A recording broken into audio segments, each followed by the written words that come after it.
developers, the developer has. Those are the four things that we can kind of control that may influence our success.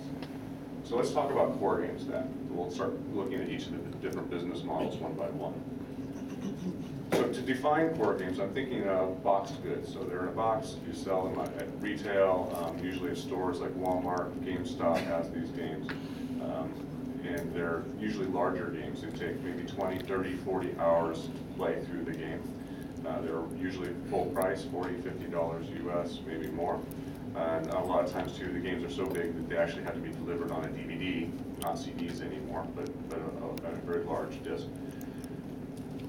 Characteristics of the market, typically the game development cycle is quite long because the games are so large. One nice thing about them though is that once the game is done, you stop spending money. You've invested your development cycle, you've earned a bunch of, you've built the game. The development team is now done and they can go do something else. Typically too, your distribution channels are controlled by large chains like Walmart and GameStop.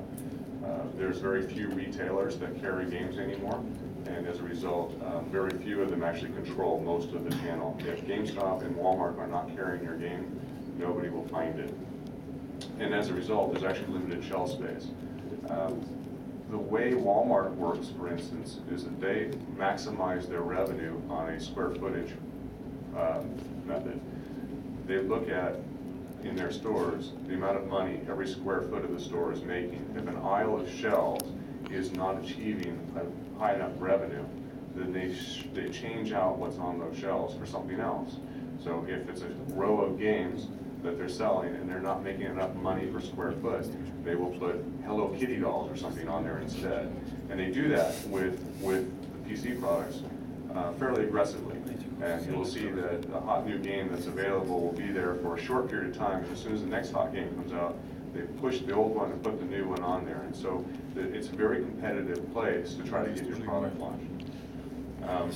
And success is also often driven by huge marketing budgets. Because the shelf space is so limited, and because GameStop and Walmart are controlling so much of the retail, that you have to compete with them by spending a lot of money to market your game.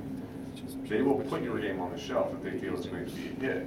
You get them to believe it's going to be a hit by spending a lot of money to create a lot of hype and enthusiasm for your game. It's a vicious cycle, and as a developer, you end up having to spend a lot of money long before the game's even on the shelf and commit to potentially making a return. So it's a dangerous and risky business these days. So I've created some charts, and in this chart here, so the solid line, the solid red line there is the development cost, and that's a cumulative cost. Over the time of building a game from the first month until the time the game is done, it's adding up the amount of money spent to build a game. The dashed line is your revenue. So obviously it's going to be zero until the game is launched, and then it goes up. The model that I created here is based on a lot of experience as well as some research, and it's indicative of a typical success. This is sort of a top 10 hit in the retail space. And you can notice a couple things that's important to note about this is that one, the development cycle takes about 18 months, and that's actually kind of a fair average. For reference, the games that I was building at LucasArts were taking closer to 2 to 2.5 years, so 24 to 30 months.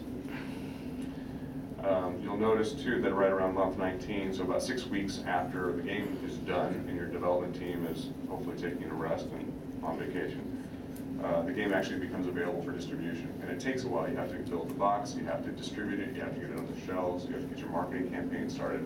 So there's a lag even from the time that the game is done to the time that it's available. And then you can see there's a further lag until it's profitable. And again, this is a period of time where I'm actually being charitable. I'm being very nice in this model, in that typically the way retail works is that maybe they're making money 2-3 months after the game is launched, but you won't actually get a check until the end of the next quarter after that, because that's the way their billing cycles work. But you can see that it takes a long time to recoup that money, and it's kind of risky in that the return on your investment is actually fairly minimal. Here I'll point to it for you, is the dot here, over here, isn't nearly as much as the total investment. And if you look at that as a percentage of your total investment in the project, it's actually a fairly thin margin. If you don't quite achieve a decent profit curve, then you're probably not going to make your money back. So it's a very risky proposition.